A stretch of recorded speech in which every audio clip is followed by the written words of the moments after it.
Сайн байцгаана үзэгчдээ шоуны нэвтрүүлэг маань эхэлж байна. Ном бол ертөнцийг харах цонх ном. Яг энэ үгийг сонсоход өнөөдөр бид юуны тухай ярих гэж байгаа нь тавхад ойлгомжтой болсон байна. Орчин цагийн залуус хэрэг ном уншдаг юм бол олон хүмүүс одоогийн залуучууд ном уншихаа болцсон гэж ярьдаг. Харин залуус маань хэрэг ном уншдаг юм бол яг энэ асуултыг бүгдээрээ open mic-ээр асууцгаая.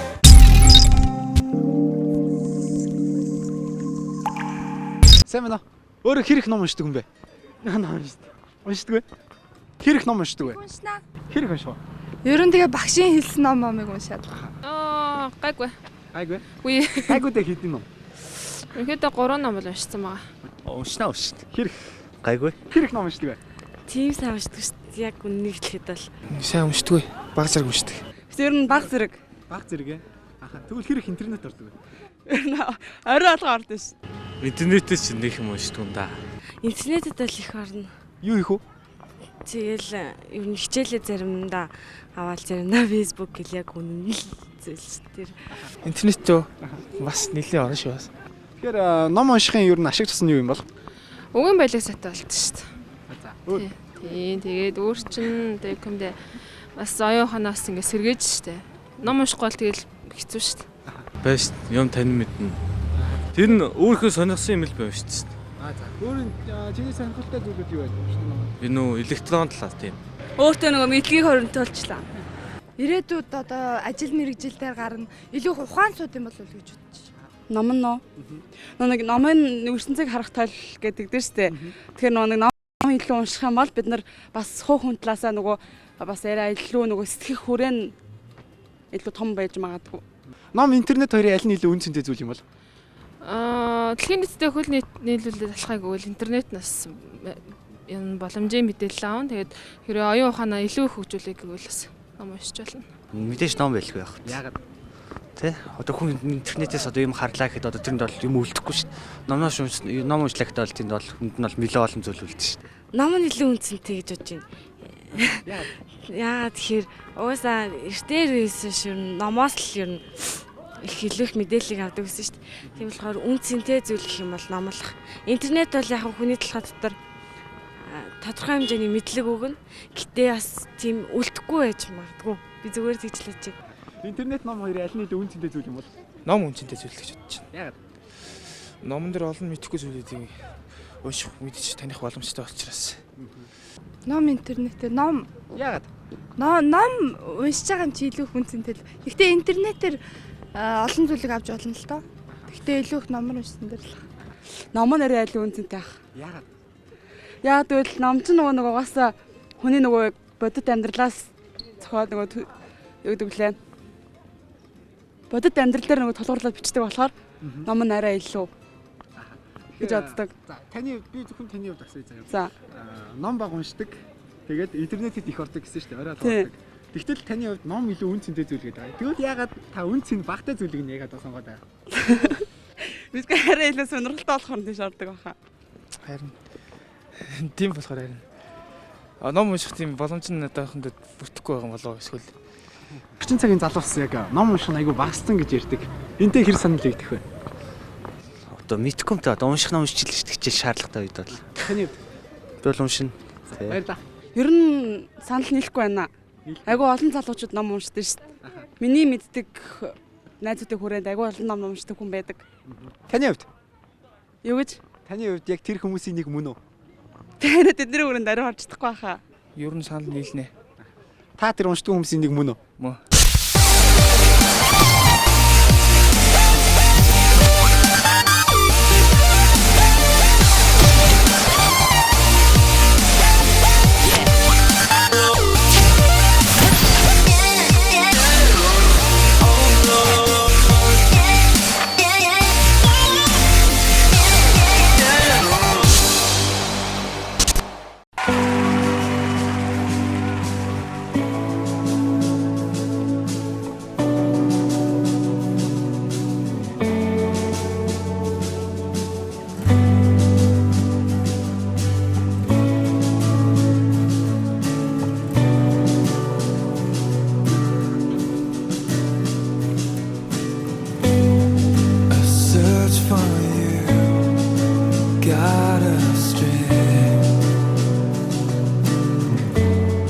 Шөөмийн нэвтрүүлэг маань үргэлжилж байна. Орчин цагт интернет хөгжсөн энэ үед хүмүүс хангалттай мэдээллийг интернетээс авч чаддаг.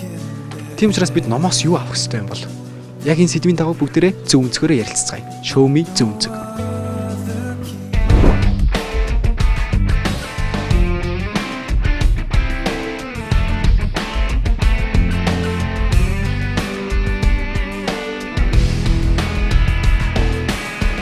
Сайн байцгаана уу хүүхдүүдээ. За өдрийн өдргээд аав. За өнөөдөр цөмөрөө номны талаар ярилцъя. Ном хэрхэн уншдаг вэ? Номноос юу ойлгосон? Номтой нөхөрсөн хүүхэд одоо ямар амжилтанд хүрдгийг, номноос ер нь юуг ойлгодгийг талаар ярилцъя цөмөрөө. Ном уншснаар одоо та нар яг өөрт чинь ямар өөрчлөлт гардгийг оюун санаанд чинь тий. Одоо ном унших нь ямар ач тустай гэдэг та нар юу гэж боддог вэ? За мэд өгөөс. Би ингээд номон дээр гарч байгаа байгалийн зураглал ч юм уу хүмүүсийн хувцсгийн төрслүүдийг уншаад амар төсөөлөн бодох дуртай. Тэгээд төсөөлөх чадвар бас хөгждөг ах гэж бодож байна.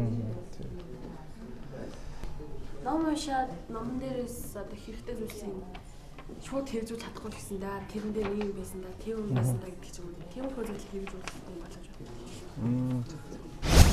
Хамгийн сүүлд уншсан номнуудаас ярилцах хүүхд байна уу? Ямар ном сэтгэлдчих үлдсэн байна. Ер нь одоо сүүлийн үед хүүхдүүд ном унших нь их бага байдаг штэ. Ном одоо ер нь заавал унших хэрэг байна уу та нарт? Юу гэж боддог вэ? Компьютер, интернет байх чинь ном уншлаа гэдээ ер нь ямар ашиг тустай юм бол та нар юу гэж боддог вэ? Юунд хэрэгтэй юм шиг байна? Тэгэл зөв зүйлсийг ойлгож мэдээж аавна. Тэгэл амьдралдаа хэрэгжүүлнэ гэж юм яа. Тэгээд ингээд ном уншихээр үнэхээр оюун санаа төвлөрөхгүй. Бас яаж унших нь ерөөсөй ойлгодгүй юм. Яаж ч хичээсэн тэгэл нэг л уншиж чадахгүй. Хүүхэд ингээд багаасаа ингээд тийм ном дуртай болох хэрэгтэй юм байлаа л те. Төвлөрж сурах. Тэр нь болохоор одоо хичээл багш нар болохоор ингээд их хэцүү хүнд номуудыг уншуулад идэг. Тэгээ сүүлдээ бараг ном унших тийм сонирхолгүй. Өөрөөсөө сонирхолтой болохын тулд тийм сонирхолтой адал явдалтай ном яг тэр өөрөөсөө насан тохирсон номыг уншаад тэрэн дээр өөрөө дүгнэлтийгээ боддог байвал тэгээ баг багаар тэрийг хүндрээд нас ахтай тий. Тэгээд энэ номоо ингээ хүндрүүлээд хөнгнөөсөө ингээ хүндрүүлээ явдаг баг. Эхнээсээ их хүнд ном унш бариад авчих юм бол ойлгохгүй тэрийгээ сүүлдээ ахаад ном уншия гэсэн сонирхол төрхөө болчдөг. Ер нь уншаа төвлөрөөд ингээ сурцсан хүүхд бол байнга ингээ ном унших дуртай болчдөг. Яг л одоо хоол идэх бид нар өлсгөөрөө хоол иддэг штэ. Тэгэхээр ном уншихгүй удаан байхаар бүр ингээ тарих өлсөд байгаа юм шиг. Тийм сэтгэл төрдөг. Тэгэхээр номтой нөхөрлөнө гэдэг нь бол ер нь одоо их алдартай том мундаг хүмүүс ч ер нь багаасаа их номтой нөхөрлсөн байдаг. Ер нь одоо мэдлэгтэй мундаг одоо тийм дэлхийн алдартай хүмүүс бол байнга л багаасаа ном уншсан байдаг. Ном уншдаг, ном уншиж байсан хүмүүс ер нь амжилтанд хүрсэн байдаг. Тэгэхээр аль болохоор та нар бас номыг уншихдаа өөрсдийнхөө насан тохирсон тий бас сонирхолтой тийм номнуудыг эхлээд уншаад тэндээсээ дүгнэлт хийгээд ном унших, зурагт үзэх хоёр бол ялгаатай. Хүн нүдэрээ хараад юмыг ойлгох бол аюу амархан. Ном уншаад дахиндаа бодож өөрөө ойлгоно гэхээр бас тэр нэг бодол тарих ажиллаж гин гэсэн. Тэгэхээр номоо ингээд уншаад энэ номон дээр одоо хүн болгон нэг өөрөөр ойлгодог байхгүй юу? Би нэг одоо бүгдээрээ нэг ижил ном уншлаа гэхээр ижил номоо уншсан номоо бид нар ингээд ярилцахад бидний ойлгосноор номоо өөрөөрийнхөө тайлбарладаг юм. Тэрэн шиг кино үзчих юм бол киног бол яг л үзсэн хүмүүс яг киноны дүрслэлээр нь бүгдийг ярьж штэ. Дүрслэл нь бол ижлэгэн штэ. Ном уншсан хүн бол дүрслэл нь өөр байдаг. Одоо юу гэдгийг арслан гэж бодоход те энэ арслан ч одоо шар өнгөтэй байдаг юм ба. Дотроо нэг бодно. Зарим нь нэг бор өнгөтэй гэж бодно те. Зарим нь хар өнгөтэй гэж бодно. Яг тэр өөртөө бодох хугацааг нь ном дээр өгж яадаг. Тэрнгээр даваа талтай байдаг. Тэгэхгүй ингээд одоо бид нэр бас орчин үед ер нь интернетээс мэдээлэл их авдаг болсон байна шүү дээ хүүхдүүд. Ер нь ингээд айгүй мэдээлэл аваад идэг. Яг тэр мэдээлэл нь өөрт нь хэрэгтэй юм уу хэрэггүй юм уу те мэдэхгүй шүү дээ. Хоорондоо яг авсан мэдээлэл одоо зурагт, интернет, сонин одоо хүүхдүүдийн ярьсан мэдээллийг сонсчоо тэр мэдээлэлээр хоорондоо ярилцаад идэг болцсон сүүлийн үед. Мэдээлэл солилцох нь бол одоо өнөөдөр 21-р зуунд бол мэдээлэл маш асар хурдтай хэрэгтэй л дээ. Гэхдээ мэдлэг биднэрт хэрэгтэй байгаа. Мэдлэггүй хүн өнөөдөр мэдээлэл хийж чадахгүй шүү дээ. Тийм учраас мэдлэг авахын тулд бид нар номоо уншаад, уншсан номныхаа өөртөө боддог, сэтгэдэг, оюундаа задалдаг тий. Өөртөө тэр мэдэх мэдлэг нь үлдчихэж байгаа. Мэдээлэл бол мэдээлэлээ сонсоод тэгэл хэрэггүй болчихж байгаа. Тэр цаг хугацаанд мэдээлэл чинь хоцрогдоод явчихдаг. Тэгэхээр яг хүүхдүүд зөвлөж хэлэхэд та нарт ном их сайн уншиж байгаа номн дээрээс номонд бол зам байдаг. Та нар мөрөөдөлтэй байгаараа мөрөөдөлтөд хүрэхэд бол ном та нарын хүсэж байгаа мөрөөдөл одоо та нар янз бүрийн мөрөөддөг гэж болно шүү. Тэр мөрөөдөл чинь номонд байж магадгүй. Vision Video Production-ы бүтээл. Порно сайтанд донтох. Урлаг амьдралыг дуурайхаас илүү амьдрал урлагийг дуурайдаг. Шархалх уу эсвэл шалгарх уу? Орчлон ертөнцийн хувьсэл өөрчлөлт од эрхсийн гайхамшигт тогтолцоо. Сонирхолтой баримтан дээр түшиглэн хийсэн жинхэнэ итгэл баримтат нэвтрүүлгийг үзэгч та ням гараг бүрийн 11 цаг 30 минутаас хүлээн авч үзээрэй.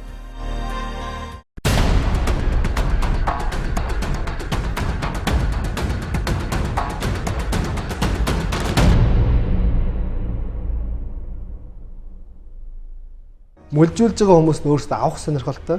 Баян үйд ч яг би хайрлахад амархан л та тийм. Тэр орхиж явснараа бид буруутай. Тэр одоо халдаагаа засахын тулд яах хэрэгтэй гэдэг. Тэдний өмнө бүгдийг нь бөндгөнөх бас хэцүү. Олон эцэгчүүд буруу яриад байна л да сүүлийн үед. Буруу яриад байгааг бол бас уучлаарай. Миний үзэл бодлоо. Талия.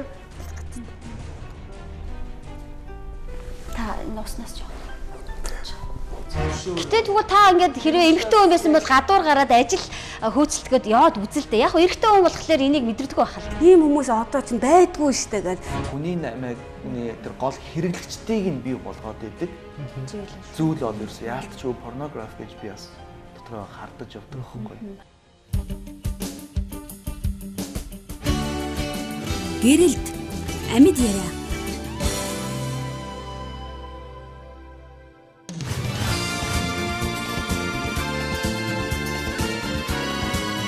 Та нарын хүсэж байгаа мөрөөдөл одоо та нар янз бүрийн мөрөөддөг гэж байна шүү. Тэр мөрөөдөл чинь номонд байж магадгүй. Ямар нэгэн амжилтанд хүрэх, ажил мэргэжлээ сонгох, тий? Том болоо гэр бүл болно. Тэр болгон чинь номноос та нар мэдээлэл авч идэг. Авьяасаа ч бас номноос олж мэдчих болно. Тэр нь юу гэхээр одоо ямар ч авьяастай хөвгт байж болно шүү. Авьяасаа нээж чадахгүй гэж болно. Тэр авьяас чинь ямар нэгэн уншиж байгаа номд чаа би нэг иймэрхүү юм байна шүү. Би ийм юм хүсэх хэрэгтэй юм байна. Би ийм юм чадах юм байна гэсэн тийм өөрийнхөө авьяасыг нээдэг номноос. Би тэгж боддог. Би бас номноос өөрийнхөө авьяасыг нээж байгаа гэж боддог. Ер нь дэлгүүрээс ном худалдаж аваад уншсан номоо ингээд гэртээ өөрөө хадгалаад нэг ч гэсэн ном хадгалаад өөрийн гэсэн номын сантаа болоод зүгээр байдаг юм. Тийм. Тэгээд сүүлд нь энэ номыг уншичаад хүнд өгчих биш. Энэ номыг би уншичаад дахиад эргээд харахад бас дахиад өөрөөр ойлгодог байхгүй юу хүн. Тэгэл нэг удаа уншаад тэр үедээ ойлгоод хайчих. Дараа нь бас мартчих штеп. Тэгэхээр дахиад бас аваад уншихад бас өшөө өөр гоё ойлголт төрдөг юм. Тэгэхээр өөрийн гэсэн номын сантаа болцоогоор та нар. Одоо ер нь одоо та нар уншсан ном гэвэл хичээлийн ном өдр бол ингээд хайж болохгүй хичээлийнх номууд ингээд байнга л хадгалдаг штеп. Тэрэн шиг энэ уншсан номоо байнга хадгалаа. Тэрэн дээр дэвтэр дээр тэмдэглэл хөтлөөд тэмдэглэл хөтлсөн юм дээрээсээ бас уншиж байгаа хичээлд чинь ч юм уу ямар нэгэн байдлаар та нарын амьдралд хэрэг болдог энэ ном дээрээс уншсан. Тэгээд энэ тэнэг Виктор гэдэг бас энэ номон дээр мэдээ уншсан гэсэн тий. За энэ тэнэг Викторээс чи уншсан номныхаа талаар энэ номын талаар ярьж өгөөч. Энэ тэнэг Виктор гэдэг номон дээр 17 жилийн турш тэнэг хүн шиг амьдсан. Айкогийн холбооны ерөнхийлөгч Виктор гэдэг хүний тухай гардаг. Тэгээд энэ хүн болохоор зүгээр үзэл бодолтой багш нь ингээд оноог нь андуурч харснаас л чиний IQ 73 гэж хэлсэн. Өндөө бол 173 байсан. Тэгээ тэр ийм сод ухаантай хүүхэд гэдгээ мэдэхгүй би тэнэг юм чи ингээд батцсан учраас амьдрал нь яг юм тэнэг хүн шиг л тэгэж амьдардаг байсан. Тэгээ харин би миний IQ ингээд 173 юм байна штэ гэдгийг мэдсэн хойно ингээд амар өөрчлөгдөж үр бүтээл гаргаж эхэлж байгаа. Тэгээ бас энэ дээр гарч байгаа Лора гэд церамут гэж дуудулдаг нэг охин байдаг. Тэгээ тэр охин бас багтан ингээд аав ээжтэйгээ эхлэлгүүр дээр явж исэн чинь хүн алга болсон байдаг. Тэгээ миний охин юм хөөрхөн учраас хүмүүс дагуулсан авцсан баха гэж аав ээж нь бодоод тэгээ охиноо ерөөхдөө нуухын тулд церамут гэж дууддаг болсон. Тэгээ тэр охин тэр нэрнээсээ болоод гутраад өөрөө тийм хөөрхөн гэдгээ мэдгүй би аягүй церамутаа гэж гутарж авдаг. Ховцонор сонгохдоо ч гэсэн ерөөхдөө ингээл би надад зөхгүй дээ гэсэн сэтгэлээр ханддаг байсан. Тэгээд энийг уншаад ер нь бол энэ номд гарснаар энэ хоёр хүн бол ер нь өөртөө итгэлгүй те хүний хэлснээр ингээд өөрийгөө тийм гэдээ ойлгочихж байгаа байхгүй. Жишээр манай монголчууд ингэдэг штеп хүүхдийг энэ тэр муухай царайтай хөөрхөн хүүхдийг муухай гэж хэлээд идэг штеп. Тэр хүүхд чинь том болохоор өөрийгөө муухай царайтайг ойлгочихж байгаа. Тэр нөгөө эсэргээр нь хэлээд идэг л да байна. Тэр нь ер нь хүнийг ер нь чи тэнэг, чи муухай царайтай, чи одоо ийм гэл хэлээд байх нь ер нь хүүхэд насандаа хүүхдүүд тэрийг хүлээж авахтаа айгүй эмзэг юу би яг тийм юм ингээд ойлгочдөг байхгүй. Тэгэхээр ер нь энэ тэнэг векторээс ингээд харж байхад бол хүүхэд та нар ингээд өсвөр насандаа явж байхад бол өөрийнхөө үзэл бодлыг өөртөө зөв гэдгээр тий чинь хүн юуг ч чамаа хэлж болно, тэнэгч хэлж болно. Чи тэрнээс илүү бас өөр юм байгаа штэ. Тэгэхээр өөртөөх юмд өөртөө үнэн чи өөрийгөө таньж мэддэг. Өөрийгөө таньж мэдхийн тулд ном сайн уншаад өөрийнхөө мэдлэгт итгэлтэй тийм өөртөө итгэлтэй байвал зөв. Тэнэг вектор бол өөрөө 173 гэдэг чи одоо айгүй өндөр IQ шүү дээ. Ер нь гоц ухаантай хүн. Тэгээ гоц ухаантай хүнийг одоо 73 та IQ-тай гэж багш нь хэлээд тийм 173 энэ тэр хүүхдээ бол гадна харагдах байдлаараа бол хүнд тэгж харагдсан байхгүй юу. Нэг тийм намхан, дууга, жоохон ээрж ярддаг те. Тэр байдлыг хүмүүс харчаад хүнтэй жоохон нэг юм яриад идэггүй хүүхдүүдтэй. Хөгжилдөд нэг актер хөгжилдөд сэнгэлдээд идэггүй. Тийм хүүхдүүд жоохон шоовдрлоод идэг. Тэгээд тэрэн дээрээс сургуулаас нь IQ-гийн төвшин тогтоох шалгалт авахад 173 гэж гарахад багш нь хараад энэ вектор ер нь 173 байна гэж байхгүй андуурсан байх гэдэг. Тэр шалгалт авсан хүмүүс нь андуурсан байх гэж бодоод 73-аар явуулсан баг. Тэрнээс хойш тэр хүүхэд 17 жил хүн болгонд өөрийгөө 73 IQ-тай хүн чинь бол тэнэг хүн байхгүй юу. Тэгэхээр энэ хүүхэд сүулдэ ичиж зовсондоо болоо сургуулаасаа гарч байгаа тий амьдралд нь айгүй хүнд болоод гарч. Тэгээ сүулдэ өөрийгөө IQ-г мэдээд өөрийнхөө ухаантайг мэдээд амжилтанд хүрээд ингээд одоо дэлхийн IQ-гийн холбооны тэргүүн хүн байхгүй юу. Бодит хүний амьдралаар. Тэгэхээр та нар одоо энэ хүнтэй одоо актер IQ-гаар бид нэр ижилхэн биш юм гэж бодож болохгүй те. Өөрөөсөө та нарт таарсан IQ байгаа. Тэгээд өөрөөсөө таарсан амьдрал хүний юу гэж хэлэх одоо хүн та нарыг юу гэж хэлж доромжилж болно те. Харьцуулж болно. Тэр нь заавал автах шаардлагагүй. Өөрөөгөө л мэдээл өөрөөгөө хөгжүүлээд амжилтанд хүрнэ гэсэн бат итгэлтэй байх юм бол амжилтанд хүрнэ л гэж ахна.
Тийшээ зүүцэд гिचлэх үү. Тэр машин зогсоод тэр миний машин байгаа байхгүй юу? Ганцаараа харил дийлдэгвэ. Яг энэ машины зогсоол дээр л байгаа л та. Тэгээ одоо яг тэр юуны тэнд л байгаа. Айгу ойрхон илүүрийн тэнд. Шива. Ганцаараа харил бардгүй. I know this place like the back of my hand.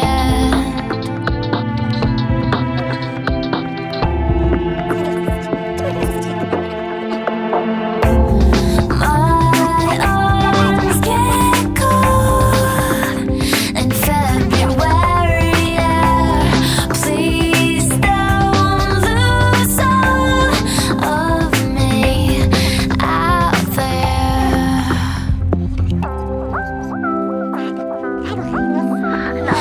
I know you're near me. I know you understand.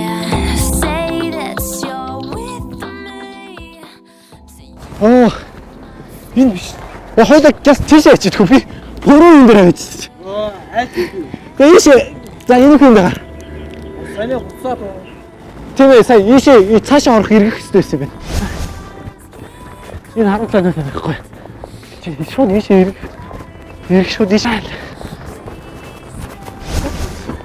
За, сайн байна уу? За, манай энэ бол Xiaomi нэвтрүүлгийн нууц дөрм болон байна ялаа. Ямар нэвтрүүлэг вэ? Xiaomi гэдэг өсвөр залуучууд зориулсан нэвтрүүлэг. Энэ болон маань болохоор нууц дөрм гэж болоо. Энэ болонгаараа яадаг вэ гэхээр бид нар нийгэмд маш олон тусалцаа хэрэгтэй хүмүүс байдаг. Тэгээ тэдэнд тусалцаг хүмүүс байдаг, бас тусалгүй хүмүүс байдаг. Тийм учраас бусдыгаа тусалж байгаараа хэмээн уриалах тиймэрхүү зорилготой нэвтрүүлэг байгаамаа. Тэгээд та манай нэвтрүүлэгт амжилттай оролцлоо танд баяр хүргье. Манай нэвтрүүлэгт амжилттай оролцлоо. За баяр хүргье. За хаана юу гэдэг вэ? Ирлан. Тэ? Аа за. Аха. Ер нь өөрөө хүнд хийх хэрэг тусалдаг бай. Айгуу. Аха. Тэгэхээр бусдаас хэрэг тусалтай авдаг. За. За танд баяр хүргье. Энэ бол манай Xiaomi нэвтрүүлгийн нууц дөрм болон байлаа. Та тэгээд амжилттай оролцлоо. За та манай нэвтрүүлгийг үзчихсэн үү? Мэдгүй юу. Энд нэг байгаа болсон. Аха. Манай нэвтрүүлэг болохоор өсвөр залуучуудад зориулсан нэвтрүүлэг байхгүй юу? Тэгээд зорилго маань юу вэ гэхээр яг энэ болонгийн маань зорилго маань юу болохоор гэхээр нийгэм тусалцаа хэрэгтэй маш олон хүмүүс байдаг. Тэгээд тэдэнд тусалдаг хүмүүс байдаг, бас тусалгүй хүмүүс байдаг. Харин тусалдаг хүмүүс байдаг шүү гэдгийг бусдад харуулах, мөн тэднийг урамшуулах, мөн дээрээс нь тэдэндээ үнэхээр талархлаа хийж нийгмээ бусдад туслахыг уриалах иймэрхүү зорилготой нэвтрүүлэг байгаамаа. За тэгээд та ер нь бусдад хэрэг тусалдаг хүн бэ? Яг чадлаар бол туслана л та. Аха. Ямар тохиолдолд ер нь туслах вэ? Мэдээж туслалцаа хэрэгцээтэй гэж харагдаж байгаа үед. Аха. Тэгэхээр бусдаас ер нь хэрэг тусалцаа авдаг бай. Мэдээж. Өөрөө чадахгүй юм дээр авна шүү дээ. Хүмүүс ер нь танд тусалдаг уу?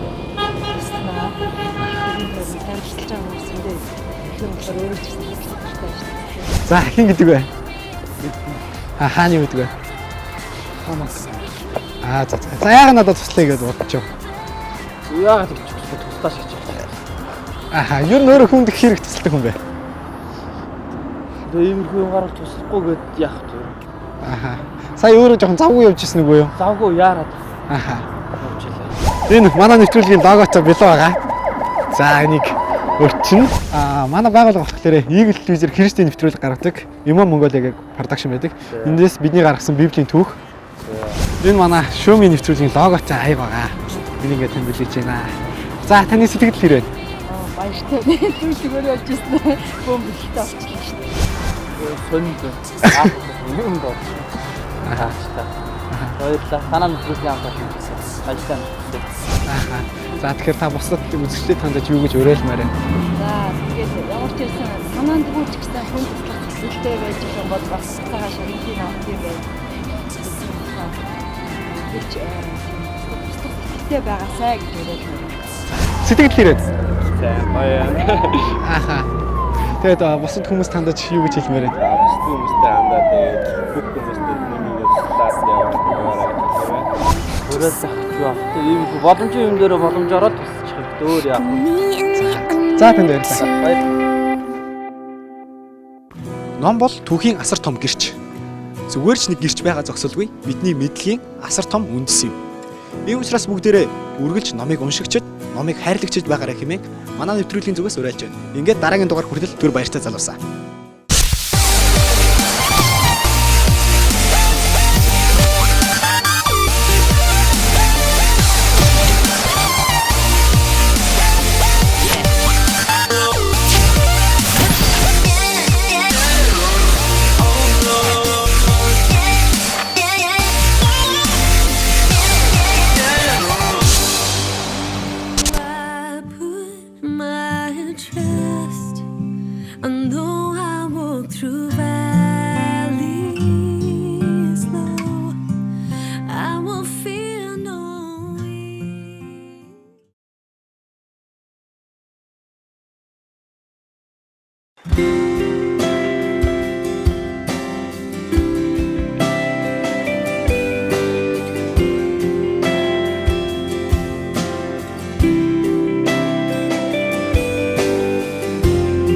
Ногоон гэрэл.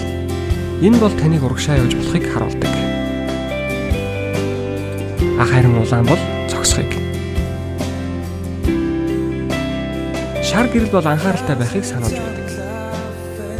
Хэрвээ хүмүүс гэрлэн тохионы дүрмийг зөрчиж эхэлвэл юу болох вэ? За ер нь бол хүмүүс өдөр болгон шийдвэр гаргаж амьдардаг. Урагшаа явах уу, үгүй юу, эсвэл хийх үү болох уу гэж хөвөрч байгаа. Харин ертөнцөөс нь танд үргэлж ямар нэгэн тохиогч байдгийг та мэдэх